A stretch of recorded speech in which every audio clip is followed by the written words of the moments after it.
The world famous fish house in Stanley Park is about to become history, because as you can see, they are all gearing up for tearing it down pretty soon. Well, let me just go and give you a little bit of a panorama of Stanley Park from my vantage point. Oh, those would be Canadian geese.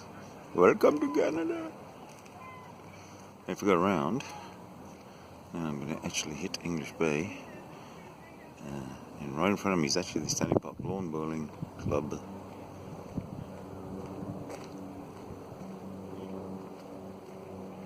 And in there somewhere is my dog,